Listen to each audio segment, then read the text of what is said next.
Hello सभी साथियों को, स्वागत है आप सभी का मेरे चैनल मिशन एग्ज़ाम में, जहां पर हम लोग कर रहे हैं आगामी जो है लेखपाल की तैयारी हम लोग जहां पर कर रहे हैं। और उसी के क्रम में कल हमने पॉलिटी के कुछ जो है प्रैक्टिस सेट किए थे। 25 से 30 क्वेश्चन हमने किए थे और मैंने बोला था कि हम डेली जो है 25 से 30 क्वेश्चन ही लेकर के आएंगे। और आज भी उसी के क्रम में उसके आगे के प्रैक्टिस सेट लेकर के हम आए हैं, जहाँ पे कि पहला जो है चल रहा है चैप्टर संविधान सभा, मतलब भारत का संवैधानिक विकास चल रहा है। और इसको ये कंप्लीट हो जाने के बाद फिर शासन प्रणाली आएगी। तो आप सभी हमारे साथ बने रहिए और देर नहीं करेंगे, बिल्कुल भी सीधे सीधे पॉइंट पे आएंगे। तो कल 30-31 क्वेश्चन पर हमने किए थे और आज सीधे आ जाएंगे 32 क्वेश्चन पर। तो जैसा कि आप सभी देख सकते हैं कि ये सीरीज हमारी यूपीएसआई, ट्रिपल एससी, लेखपाल, यूपीपीएससी, आरओ सभी के लिए एकदम बहुत ही महत्वपूर्ण कंप्लीट एनसीईआरटी है। तो चलिए, बहुत ही इम्पोर्टेंट सेशन है, आइए चलते हैं एकदम। सबसे पहले हम लोग आंसर क्वेश्चन नंबर 32 देखेंगे। भारतीय संविधान में राज्य के नीति निदेशक तत्वों की संकल्पना किस देश के संविधान पर आधारित है? तो यहाँ पर कल ही एकदम क्लियर था, राज्य के नीति निदेशक तत्व कहाँ से लिए गए हैं? आयरलैंड से लिए गए हैं। ठीक, तो भारतीय संविधान में जो है राज्य के नीति निदेशक तत्वों की संकल्पना कहाँ से लिया गया है? आयरलैंड से लिया गया है। इसे नीति निदेशक तत्व जो है कहाँ पर उपबंधित किया गया, इसका मतलब वर्णन कहाँ पर है? तो भाग 4 के अनुच्छेद 36 से 51 तक में इसका वर्णन किया गया। ठीक है। क्वेश्चन नंबर 33 है, भारत में न्यायिक पुनरीक्षण की संकल्पना निम्नांकित देश के किस संविधान से, अर्थात किस संविधान से न्यायिक पुनरीक्षण की संकल्पना लिया गया है? यहाँ पर आंसर हो जाएगा संयुक्त राज्य अमेरिका। न्यायिक पुनरीक्षण अर्थात भारतीय में न्यायिक पुनरीक्षण की संकल्पना संयुक्त राज्य अमेरिका से ली गई है। न्यायिक पुनरीक्षण क्या है? इसका मतलब ये है कि सर्वोच्च न्यायालय जो है विधान एवं आदेशों का जो न्यायिक पुनर्विलोकन अर्थात पुनरीक्षण करता है, उन विधानों एवं आदेशों को शून्य घोषित कर सकता है जो संविधान के प्रावधानों का उल्लंघन करते हैं। अर्थात अगर जो भी संविधान के प्रावधान का उल्लंघन करेंगे उसे वो शून्य या अमान्य घोषित कर देगा, और यही है न्यायिक पुनरीक्षण। आते हैं क्वेश्चन नंबर 34 की ओर।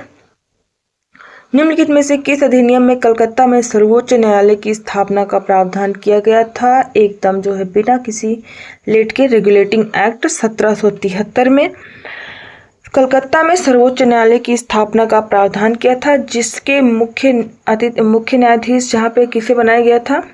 सर एलिजा इम्पे को। यहाँ पे लिखना जो है इम्पॉसिबल है सर, सॉरी, यहाँ पर लिख नहीं सकते हैं। चलिए कोई बात नहीं, इसको हम आगे जो है पीडीएफ में अपलोड कर देंगे। क्वेश्चन नंबर 35 है, डॉक्टर भीमराव अंबेडकर का जन्म और मृत्यु कब हुआ था? ठीक है, तो यहाँ पर आंसर हो जाएगा डॉक्टर भीमराव अंबेडकर का जन्म पहली बार तो कब मनाया जाता है? तो 14 अप्रैल 1891। तो जन्म तो हो गया 1891 इसी में है, और अर्थात इनकी मृत्यु हुई थी 1956 में। ठीक है, इनकी मृत्यु हुई थी 6 दिसंबर 1956 में, और जन्म कब हुआ था? 1891 में। क्वेश्चन नंबर 36 पे है, आते हैं। निम्नलिखित में से किस अधिनियम के अंतर्गत भारतीय विधान परिषद को बजट पर बहस करने की शक्ति प्राप्त हुई? तो यहाँ पर भारतीय बजट पर बहस करने की शक्ति प्राप्त होती है भारतीय परिषद अधिनियम 1892 के तहत। ठीक है, लेकिन अभी यहाँ पर हमें जो है अनुपूरक प्रश्न पूछने की अनुमति नहीं मिली थी अभी तक।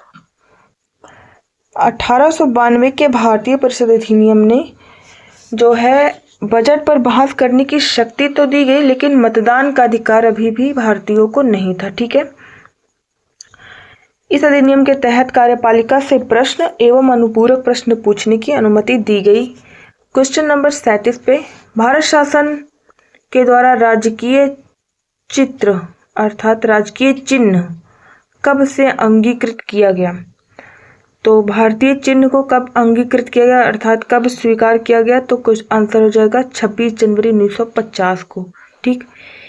संविधान क्वेश्चन नंबर 38 पे, संविधान सभा के सम्मुख संविधान की प्रस्तावना का प्रस्ताव किसने रखा था? तो बिल्कुल ही इजी है, जवाहरलाल नेहरू ने रखा था। आते हैं क्वेश्चन नंबर 39 की तरफ। इसमें कथन और कारण है। तो वेवेल योजना, पहले कथन है कि वेवेल योजना के अनुसार कार्यकारी परिषद में हिंदू और मुस्लिम सदस्यों की संख्या समान होती है। और कारण है कि वेवेल का विचार था कि ऐसी व्यवस्था से भारत का बंटवारा बच जाता।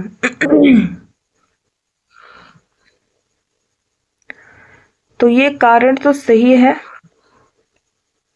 कथन तो मतलब अर्थात पहला कथन तो सही है पर कारण गलत है। जो है वेवेल योजना के अनुसार कार्यकारी परिषद में हिंदू और मुस्लिम सदस्यों की संख्या समान होती है, ये तो सही है, बट ये सही है कथन, मतलब कथन जो है सही है, बट कारण जो है गलत है। यहाँ पे कारण वेवेल का विचार था कि ऐसी व्यवस्था से भारत का बंटवारा बच जाता, तो ये बिल्कुल ही गलत है। भारत का बंटवारा ऐसी व्यवस्था से बिल्कुल नहीं बंटता, क्योंकि भारत का बंटवारा भारत के लोगों द्वारा ही किया गया था और वो लोग एकदम से उसी पर दृढ़ निश्चित हो गए थे कि इसको बंटवारा करके रहेंगे। आते हैं क्वेश्चन नंबर 40 पे। BR अम्बेडकर का संविधान सभा में निर्वाचन कहाँ से हुआ था? बहुत ही इम्पोर्टेंट क्वेश्चन है। तो इसके पहले कि हम इसके बारे में और बातें करें, सबसे पहले आंसर ही ले लेते हैं। आंसर है बम्बई प्रेसिडेंसी थे। वो बात अलग है कि सबसे पहले ये कहाँ से चुनकर के आए थे, बाद में ये कहाँ पे फिर गए, चलो उसके बारे में जानते हैं। तो पहले जो है सबसे पहले जो चुनाव हुआ था संविधान सभा के लिए 1946 में हुआ था, और उस टाइम पे भीमराव अंबेडकर जो है अविभाजित, जबकि भारत का विभाजन नहीं हुआ था, उस टाइम पे भारत के बंगाल प्रांत के पूर्वी भाग से निर्वाचित हुए थे। लेकिन बाद में यह क्षेत्र पाकिस्तान में चला गया। जब विभाजन हो गया तो वो क्षेत्र पाकिस्तान में चला गया था, और उसके बाद डॉक्टर अंबेडकर जो थे बम्बई प्रेसिडेंसी के पूना क्षेत्र से उपचुनाव हुआ था, वहां से निर्वाचित होकर संविधान सभा में ये शामिल हुए थे। लेकिन जो है पूना सीट पे उनके लिए मतलब वो चुन के नहीं, मतलब निर्वाचन तो हुआ था लेकिन वो सीटें एकदम मतलब कि पूरी भरी हुई थी, उसमें जगह नहीं थी। लेकिन जो है MR जयकर जी थे, कांग्रेस के MR जयकर जी थे, उन्होंने इनके लिए अपनी सीट त्याग दी और उन्होंने त्यागपत्र दे दिया, और इसलिए ये फिर बम्बई प्रेसिडेंसी इनको मिल गई। बम्बई प्रेसिडेंसी से डॉक्टर भीमराव अंबेडकर वहां से फिर चुन करके आए, और इसलिए जो है अगर ये न होता कि मतलब बंटवारे से पहले की बात होती तो फिर क्वेश्चन आंसर मतलब ये पश्चिम बंगाल हो जाता। लेकिन बंटवारे के बाद संविधान सभा का निर्वाचन तो फिर बंटवारे के बाद ही ये चीज़ें सिर्फ ऐसे पूछी ही जाएंगी, ये नहीं होगा कि बंटवारे के पहले या बाद में, ऐसा कुछ पूछा ही नहीं जाएगा। लेकिन आंसर ये होगा कि बम्बई प्रेसिडेंसी से ये आए थे। क्वेश्चन नंबर 41 पे आ जाते हैं। इसमें सूचियों को मिलान करना है। तो भारतीय सूची के लिए सुमेलित कीजिए तथा सूचियों को नीचे दिए गए कूट का प्रयोग कर सही उत्तर का चयन कीजिए। तो ये इसमें है कि कहाँ से क्या चीज लिया गया। भारतीय संविधान के मद हैं, मतलब चीजें हैं, और जिस देश से अपनाया गया है। तो राज्य के नीति निर्देशक सिद्धांत तो भाई कई बार आ चुका है, आयरलैंड से लिया गया था। मूल अधिकार लिया गया था संविधान संयुक्त राज्य अमेरिका से। ठीक है। भारत राज्यों का संघ है। संघ राज्य संबंधों की समवर्ती सूची जो ली गई थी, समवर्ती सूची जो ली गई थी वो है, समवर्ती सूची से ही हम लोग समझ लेंगे, वो है ऑस्ट्रेलिया से। यहाँ पे संघ को नहीं, भारत राज्यों का संघ है। और मैंने कहा था कि संघ शक्ति या संघ या भारत राज्यों का संघ ऐसा कोई आए तो सीधे कनाडा करना है। हाँ, यहाँ पे ये है कि संघ जो है संघ राज्य संबंधी सी ऑप्शन कंफ्यूज कर सकता था, लेकिन चूंकि यहाँ पे समवर्ती सूची है इसलिए यहाँ पे ऑस्ट्रेलिया लगाना बहुत ही आसान हो जाएगा। तो इस प्रकार आंसर में कौन सा होगा? पहले का 4, ए का 5 है, सी में भी है ए का 5, बी का कहाँ पे? ए का जो है 3 है, सॉरी ए का 3 है, ए का 3 है, बी में है, तो यहाँ पे ए डी में भी है, और बी का 5 है, बी का 5 है, यही हो जाएगा आंसर, डी हो जाएगा। ठीक है, तो आंसर नंबर डी यहाँ पे हो जाता है। इसके आगे चलते हैं आंसर नंबर, क्वेश्चन नंबर 42 पे। निम्नलिखित में से कौन सा कथन संविधान सभा के विषय में सत्य नहीं है? वह वयस्क मताधिकार पर आधारित नहीं थी, तो सत्य नहीं है पूछना है, अर्थात बाकी के जो है सत्य होंगे और एक क्वेश्चन जो है, एक कथन गलत होगा। ठीक है,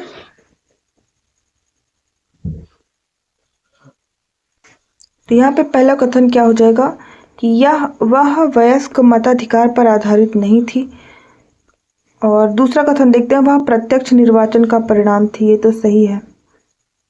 इसमें जो है सत्य नहीं अर्थात गलत को, तो ये पहला ही हो जाएगा, पहला ही जो है आंसर सही हो जाएगा, और दूसरा भी सही है, तीसरा भी, वह बहुदलीय निकाय थी, ये भी सही, ये भी आंसर नहीं होगा, ये भी सही है। यहाँ पे क्योंकि सत्य नहीं अर्थात गलत है, तो ये पहला आंसर हो जाएगा, क्योंकि हमने कल भी पढ़ा था कि वयस्क मताधिकार के आधार पर ही हुआ था संविधान सभा का चुनाव, और उसी की आलोचना में जो है मौलाना अबुल कलाम आज़ाद ने कहा था कि भारत में जो है संविधान सभा का चुनाव वयस्क मताधिकार के आधार पर नहीं होना चाहिए था, लेकिन हुआ था वयस्क मताधिकार के आधार पर ही, इसलिए आंसर ए से हो जाएगा। ठीक, आइए चलते हैं क्वेश्चन नंबर 43 की तरफ। और यहाँ पर 2 3 है, तो यहाँ पर कूट में 2 सही करने हैं, तो यहाँ पर देखते हैं कहीं पे तो गलती हुई है। वह प्रत्यक्ष निर्वाचन का परिणाम थी, सत्य नहीं है, तो ये भी, तो ये जो है प्रत्यक्ष निर्वाचन तो नहीं हुआ था, मेरे ख्याल से अप्रत्यक्ष निर्वाचन ही हुआ था, इसलिए जो है हाँ, संविधान सभा अप्रत्यक्ष निर्वाचन का परिणाम थी, अतः ये भी जो है हो जाएगा पहला और दूसरा, और इसलिए यहाँ पर 42 का आंसर हो जाएगा, आंसर नंबर ए, पहला और दूसरा। आ जाते हैं क्वेश्चन नंबर 43 पे। सूची 1 को सूची 2 से सुमेलित कीजिए तथा सूचियों के नीचे दिए गए कूटों का उपयोग करते हुए सही उत्तर का चयन कीजिए। अब यहाँ पर भी दिया गया है कि कौन सा लक्षण किस देश से लिया गया था, तो मूल अधिकार तो भाई एकदम रट उठा है कि संयुक्त राज्य अमेरिका से लिया गया था। आपात उपबंध जो है जर्मनी से लिया गया था। राज्य के नीति निदेशक तत्व तो आयरलैंड से लिए गए थे, और शासन की संसदीय प्रणाली कहाँ से लिया गया था? यूके से लिया गया था। तो यहाँ पर हम लोग मैच कर लेंगे कि कौन सा आंसर मैच करता है, तो 43 का है जो है, पहले का 2 है, पहले का 2 हो गया है, तो बी का 1 हो गया, ये सी होगा मेरे ख्याल से। ठीक है, आइए चलते हैं क्वेश्चन नंबर 4। भारत का संविधान पूर्ण रूप से तैयार हुआ, कब तैयार हुआ भारत का संविधान पूर्ण रूप से बनकर? तो कल भी हमने इसको सॉल्व किया था। भारत का संविधान 26 नवंबर 1949 को पूर्ण रूप से बनकर के तैयार हुआ था, और भारत के लोगों ने इसे अंगीकृत और अधिनियमित और आत्मान्वित किया था। संविधान को अपनाने, उसके पूर्ण होने और पारित होने के अंतिम रूप देने की तारीख भी 26 नवंबर 1949 को ही माना जाता है। इसी दिन जो है नागरिकता अंतकालीन संसद अस्थायी और संक्रमणकालीन उपबंध लागू हो गए, तथापि संविधान के शेष उपबंध जो है 26 जनवरी 1950 से प्रभावी हुए थे। इसलिए यहाँ पर जो है पूर्ण रूप से तैयार हो गया था 26 जनवरी 1949 को, और कुछ इसके अनुच्छेद लागू भी हो गए थे, लेकिन जो है बाकी के कुछ अनुच्छेद 26 जनवरी 1950 को लागू हुए थे। क्वेश्चन 45 पर आते हैं। भारत का संविधान किस तिथि को अपनाया गया? तो 45 का भी आंसर वही हो जाएगा कि 26 जनवरी 1949 को हो जाएगा। क्वेश्चन नंबर 46 है, यहाँ पर भी है संवैधानिक प्रावधान और कहाँ से लिए गए हैं। ठीक है, तो पहला होता है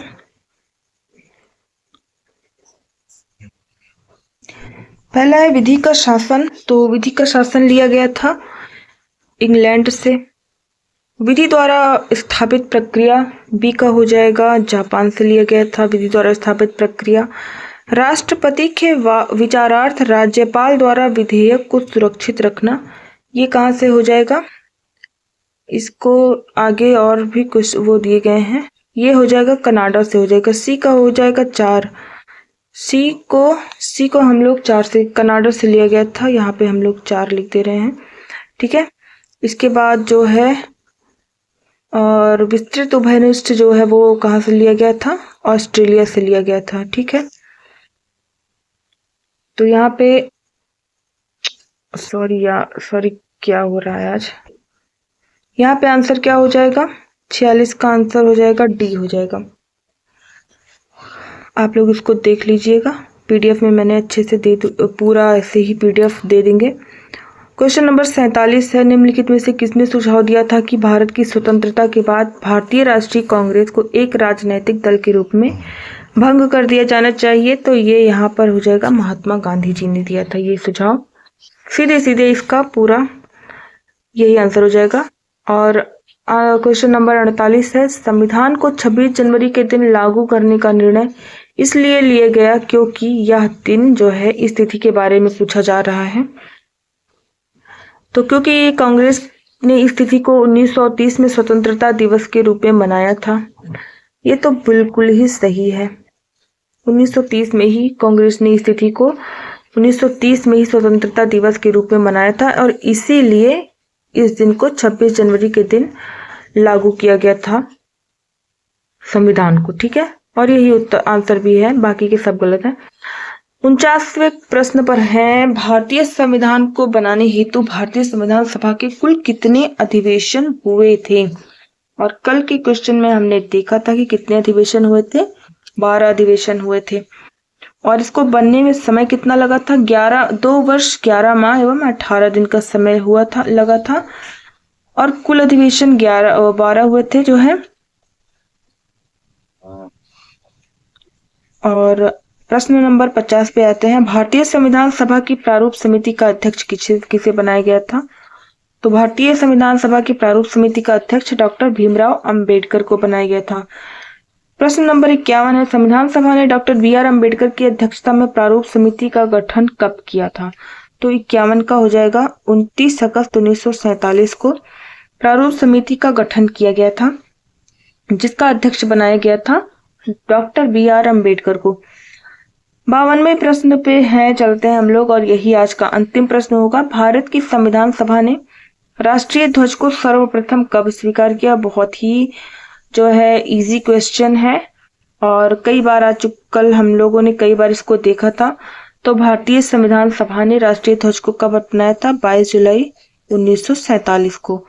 और इस प्रकार जो है आज का हमारी क्लास पूरी होती है। और आज इतने ही प्रैक्टिस सेट हमने लगाए हैं, 30-32 जो है आज भी हमने लगाए हैं, 25 से 30।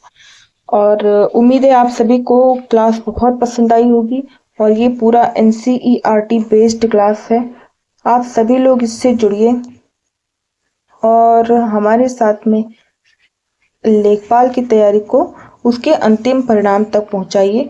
और यकीन करिए ये क्लास बहुत ही उपयोगी है। सभी जो है थियरी ही पढ़ते हैं लेकिन प्रैक्टिस सेट कोई नहीं लगाता, लेकिन प्रैक्टिस सेट बहुत ही ज़्यादा ज़रूरी होता है। कभी कभी ऐसा होता है कि हम जो चीज़ें थियोरेटिकल रूप से हमें पता होती हैं उसे हम प्रैक्टिस सेट में और क्वेश्चन के रूप में नहीं समझ पाते हैं, और इसलिए हमें प्रैक्टिस सेट लगाना बहुत ही ज़्यादा ज़रूरी है। और ये पूरा क्वेश्चन जो है जो हम लेके आ रहे हैं ये पूरा NCERT बेस्ड है और बहुत ही ज़्यादा उपयोगी है। और जैसा कि आप सभी देख सकते हो कि ये सभी परीक्षाओं हेतु उपयोगी है, चाहे वो UPSI की हो, चाहे SSSC की हो, लेखपाल की हो, या फिर RO ARO। हमारा मेन मोटिव 2 ही है ज़्यादा करके, लेखपाल और RO ARO। और ये उन सभी के लिए पर्याप्त एकदम कंटेंट है। आप सभी इसको लाइक करिए, सब्सक्राइब करिए, देखिए अगर लाइक सब्सक्राइब तब करिए जब आपको ये पसंद आए कंटेंट हमारा और वीडियो, तभी आप लाइक सब्सक्राइब करिए। और इसी के साथ आज की क्लास एंड करते हैं। तो सभी को बाय बाय, नमस्कार, राधे राधे, जय जय श्री राम।